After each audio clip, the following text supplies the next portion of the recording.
how to change the alarm sound on the Echo Dot. And well, in this case, what we're going to do is properly use the device. I recommend that if you have your device nearby, you lower the volume of this video so it doesn't get activated, even though I don't have the wake word that many use, which is Alexa, but Echo. So in this case, I don't think it will get activated too much, but just a heads up. So what happens here is that we're going to activate our device and tell it to set an alarm, but with a specific song or a specific artist. So what I'm going to do is say, Echo, set an alarm with the song I Will Wait For You by Callie and El Dandy at 8 a.m. At 8 a.m. with music from I Will Wait For You on Amazon Music. So as you can see, it directly enables the alarm and says it assigned the song I told it.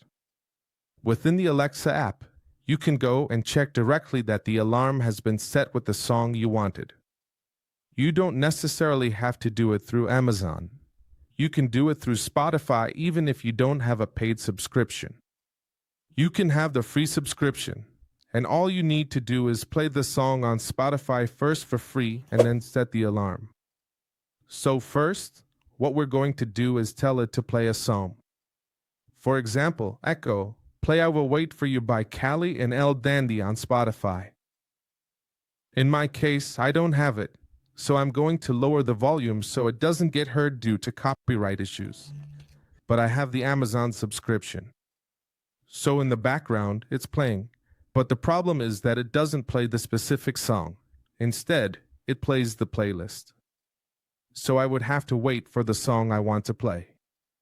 Once you have the song playing on Spotify, all you need to do is tell it to set an alarm with that specific song at a certain time.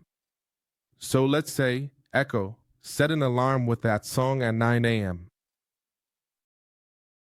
Ready. Maybe you didn't hear, but Echo simply asks for the time, says what time you want the alarm, and right away tells you that it has been set with the song that's playing at that moment. In fact, you can go directly back to your app and check there to see that the song is already set. Sometimes it can be quite difficult to set a specific song since it almost always plays playlists. It plays a list of songs, so it's a matter of doing it several times, trying multiple times until you get the specific song you want. Once you have it set, you can simply leave that alarm configured and set it to repeat as many times as you want, or change it if you want. You can also leave several alarms created with different songs, and depending on the day, you activate one or the other. This is how you manage to change the alarm sound on your Echo to have any personalized song. 2000